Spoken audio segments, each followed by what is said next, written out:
Welcome back mga kaaldab. Ito na naman po ang inyong lingkod, si Mr. Destiny. At update lang po tayo ngayon. Dito naman po sa mga posts ni Alden Richards. Sabi ko nga po sa inyo dito sa channel ni Mr. Destiny, 101% updated po kayo. Ano man po yun ang napapanood ninyo, napapakinggan po ninyo. Chill lang po tayo mga kaaldab.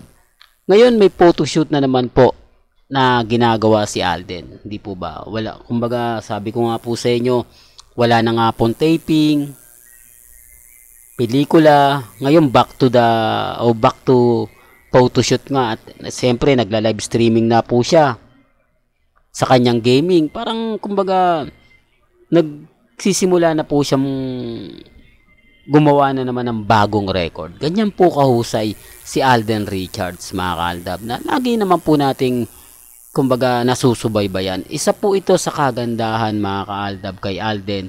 Kaya nga po marami nagmamahal sa kanya. Marami mga fans ang talagang tuwan-tuwa. Hindi po ba?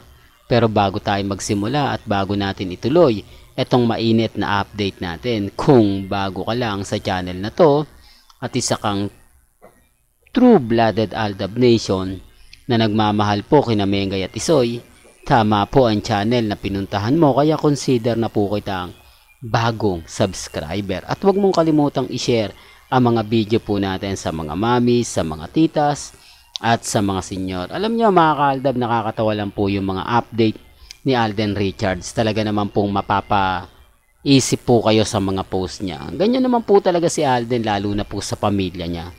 Speaking of pamilya, hindi po ba private family nga? Sabi nga po ng kanyang kapatid, sa pamilya mo. Di po ba? Ibig sabihin lang mga kaaldab, pamilyado na talaga si Alden Richards. Ayaw lang po talaga nilang maniwala. Sinasabi lang po nila na, nako, fake news lang yan. Puro ginagawa ni Mr. Destiny. Kumbaga, parang ganito, parang ganyan. Di po ba? Kaya wag po kayong padadala. Wag po kayong, kumbaga, maniniwala sa mga kumakalat, sa mga sinasabi, sa mga ganto, sa mga ganyan. Ang importante lang naman po kasi mga kaaldab kung ano yung latest, kung ano yung update, doon lang po tayo. Di po ba? Well, punta na tayo dito sa ating pinakamainit na update. Magkakaroon nga po raw ng Caravan Campus. Meet our special guests, Alden Richards and Julia Montes. Nakakatuwa po mga kaaldab kasi pupunta po daw sila sa Lyceum ng kumbaga mga kaaldab, o magkakaroon ng kumbaga school university tour sina Alden Richards at si Julia Montes, para siyempre kasama na po ito sa pagpopromote ng pelikula nila. Sabi ko nga po sa inyo, napakaganda, talagang inaabangan etong pelikula o yung tandem nila Alden at ni Julia Montes. Ito ay bahagi daw po ng Sparkle Artist Center. Sabi ko nga po sa inyo, gagamitin lang si Alden, tapos may mga bagay-bagay na parang guest lang po talaga. Kumbaga parang special guest talaga sila Julia Montes. Para magkakaroon ng mga caravan ang mga artista ng Sparkle Artist Center, tapos si Alden Richards at si Julia Montes yung gagamitin. Sabi ko, diretso na rin nga po ito pagpupromote. Po ba? Ito po yung kagandahan po nyo sa channel lagi ni Mr. Destiny. Updated po kayo. Di po ba? Alam nyo na magkakaroon ng pagpunta. At least updated po kayo. Malalaman ninyo kung kailan yan. Basta ako mga kaaldab, may mabalitaan tayo. Pabor man o hindi, normal lang po na ibalita natin. Kaya lang syempre ang feedback po ng mga netizen, minsan hindi maganda, minsan hindi kaaya-aya. Pero normal lang po yun. Huwag po kayong magtaka kung bakit maraming nambabas po sa atin. Maraming hanggang ngayon hindi pa rin po nila matanggap na hindi natin, kumbaga hindi tayo natitinag kasi ine-expect nila wala ng Aldab, ilan na lang daw po yung Aldab.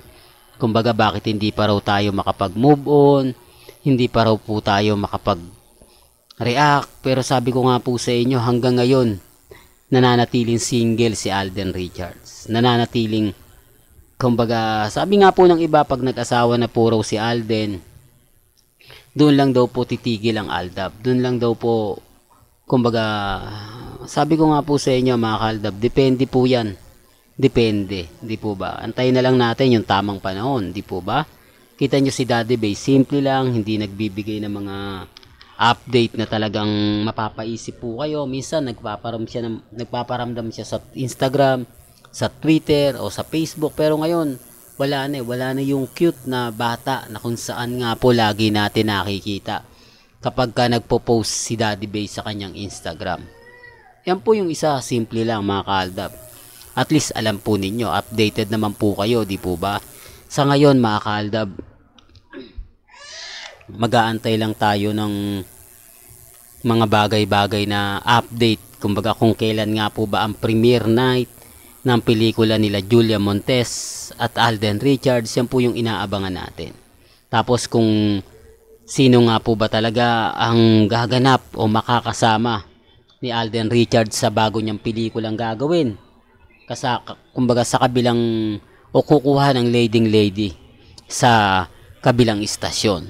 Diba? Kaya pag nagkaroon tayo ng mga update, ibibigay ko po sa inyo. Diba? Tapos sa mga issue po na sinasabi nga po ng iba na hindi nga po daw maganda ginagawa ng E80 ngayon kila Mengay at kay Alden, okay lang po yan. Sa totoo lang mga kaaldab, ang dami mga ganyang sinasabi. Ang gandami ng mga, kumbaga, binabasag po talaga nila yung Aldab. Sabi ko nga po sa inyo, gusto po talaga nilang masira ang Aldab. Gusto nila tuluyang bumagsak ang Aldab. Mawala ito sa social media, mawala ito sa Instagram, sa Twitter, sa Facebook, para, kumbaga, gumawa sila ng bago. Para masabi na, eto kami, gagawa kami ng mga bago, kumbaga, eto na yung pumunta na po kayo kay Mengay, parang ganun po, hindi po ba? Parang sinasabi ng Aldab Nation na ng E80 na ganitong gagawin nyo, parang dinidiktahan po kami. Sabi ko nga po sa inyo, depende po yan sa mga netizen. Pero hindi po mawawala ang Aldab Nation. Andito lang po ito hanggang sa huli, hanggang sa mga kumbaga susunod na kumbaga taon, hanggat hindi pa rin po umaamin si Alden at si Maine, mananatili po kaming matatag at kampante. Tignan na lang po natin kung ano yung magiging senaryo. Kasi sinasabi ng iba na hanggang 2024 na lang daw po yung Aldab. Okay lang, hindi po ba? Sinasabi ko lang po ito sa inyo para alam po ninyo na kahit pa paano may mga update tayo. Ang dami po kasi nang babas eh. Ang dami po nagsasabi na kumbaga tinatanggal na nga po talaga ng E80 ang Aldab. Para lang po sa kalaman ninyo. Well, hanggang dito na lang po yung updates natin ha. Kaya kung gusto nyo pa po ng pinaka-latest at sariwang update, abay tutok lang po kayo sa channel ni Mr. Destiny para updated po kayo sa mga bagong video po na i-upload po natin maya-maya lang. Hanggang sa muli, salamat po sa panonood at pakikinig.